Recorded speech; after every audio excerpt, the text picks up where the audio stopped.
Ya, bagaimana setiap aktivitas ini punya nilai di hadapan Allah Subhanahu wa taala. Ya, aktivitas dalam bahasa Arab, perbuatan disebut amal namanya. Ketika amal itu punya nilai di sisi Allah, dianggap baik oleh Allah, itu disebut saleh namanya. Karena itu Allah katakan illal ladzina amanu wa amilus salihat. Ya, orang-orang ini yang beraktivitas ini berpotensi mungkin rugi. Dia tidak bisa berniaga dengan baik dengan modal yang diberikan. Dikasih 24 jam, ya, yang digunakan baiknya cuma 4 jam, cuma 8 jam, ya kan? Mohon maaf cuma 10 jam, berarti 14 jamnya sia-sia, nggak ada nilainya gitu kan. Nah, ada orang-orang yang menjadikan aktivitas ini punya nilai. Siapa mereka? Illal ladzina amanu, yaitu orang-orang yang mengisi 24 jam diberikan ini dengan imannya kepada Allah Subhanahu wa taala. Dengan beriman kepada Allah. Jadi punya iman itu sudah modal yang paling utama. Tapi bagaimana menunjukkan kepada Allah bahwa kita punya iman? Mengeceknya seperti apa? Bagaimana kita bisa melihat bahwa kita bukan dari kalangan manusia yang rugi? Seperti apa melihat kekuatan iman kita, kebenaran iman kita?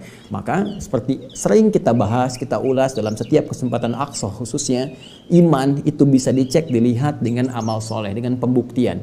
Karena itu ada kalimat langsung yang menyertainya, illal ladzina amanu wa amilus shalihat. Maka kita biasakan mengisi aktivitas dari bangun tidur sampai tidur lagi dengan amal soleh. Karena itulah Allah berikan petunjuk melalui Rasulullah sallallahu alaihi wasallam, Sayyidina Muhammad sallallahu alaihi wasallam memberikan petunjuk pada kita bagaimana menata setiap aktivitas dari bangun tidur sampai tidur lagi sehingga dia bisa punya nilai di hadapan Allah, punya amal soleh, menjadi ibadah. Maka disertakanlah bimbingan dalam setiap aktivitas kita. Silahkan Anda cek, semua aktivitas kita itu punya bimbingannya dalam bentuk doa. Doa itu sekali lagi, sering saya tegaskan, bukan hanya kalimat yang menjadikan secara formalitas aktivitas menjadi ibadah, tapi sekaligus memiliki petunjuk-petunjuk di dalamnya yang mengandung makna, penunjukan dan bimbingan bagaimana menjalani aktivitas yang akan kita kerjakan.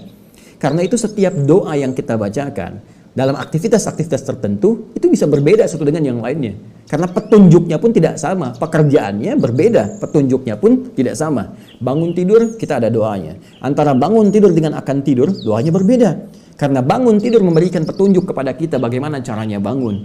Dari Ibnu Abbas radhiyallahu taala anhuma, ketika beliau menginap di rumah Sayyidah Maimunah radhiyallahu taala anha, ingin mengamati bagaimana Nabi bangun malam harinya untuk menunaikan ibadah tahajud itu. Kata beliau, kana Nabi sallallahu alaihi wasallam bima makna, adalah kebiasaan Nabi sallallahu alaihi wasallam idza staiqadha min naumihi, jika beliau bangkit, bangun dari tidurnya, fajalasa, maka beliau duduk terlebih dahulu, tidak langsung kemudian bangkit atau beraktivitas, duduk dulu, menenangkan dirinya. Kemudian famasaha biyadihi min athari naumi, maka beliau menghapus bekas ngantuknya dengan bagian tangan yang bersih, diduga bersih. Ya, bisa dengan misalnya bagian jemari yang ini atau dengan punggung tangan seperti ini yang diduga bersih. Dia hilangkan dulu, beliau hilangkan bekas kantuknya sehingga ada kesadaran. Ya, baru setelah ada kesadaran itu beliau bacakan kemudian faqara khawatim surah Ali Imran, membacakan ayat-ayat terakhir ayat 190 sampai ayat 200 surah Ali Imran, kemudian membaca doa bangun tidur itu. Nah, ini petunjuk lagi. Mereka menyampaikan ketika Nabi bangun dari tidur, maka Nabi membaca alhamdulillahilladzi ahyana ba'dama amatana wa ilaihin nusyur. Ya, ini petunjuk. Bukan cuma bacaan yang menjadikan bangun tidur itu menjadi amal soleh. Jadi ibadah, jadi punya nilai di hadapan Allah Subhanahu wa taala. Tapi diberikan bimbingan sekaligus bagaimana cara menyikapi bangun itu.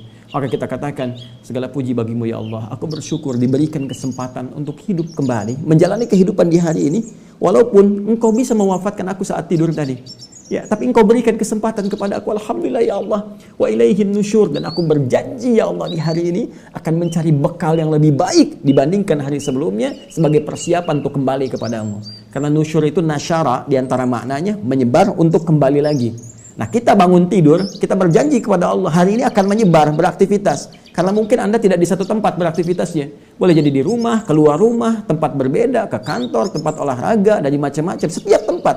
Tapi kita bertekad kepada Allah, setiap tempat yang akan kita pijak di hari itu, kita niatkan ibadah kepada Allah Subhanahu wa taala. Bangunnya ibadah, tahajudnya ibadah, subuhnya ibadah, sepedaannya habis itu ibadah, persiapan mandinya ibadah, ke kantornya ibadah. Itu niat kita. Sehingga di setiap titik saat kita beraktivitas, sedang kita beribadah sekalipun diwafatkan oleh Allah Subhanahu wa taala. Sepedaan, kita niatkan beribadah supaya sehat, dengan sehat kita ibadahnya kuat, sholatnya kuat, bisa puasa kuat dan sebagainya, baca Quran kuat. Kemudian wafat misalnya, saat menyimpan sepeda, kita duduk, kita meninggal. Dan meninggal dalam keadaan ibadah. Karena kita niatkan tadi. Itu janji kita. Maka saya bertanya dari satu ini saja teman-teman, berapa banyak pekerjaan kita yang punya nilai ibadah? Ya, dalam Islam tuh luar biasa, komplit gitu. Jadi kita tata dari awal sampai akhirnya. Silahkan cek.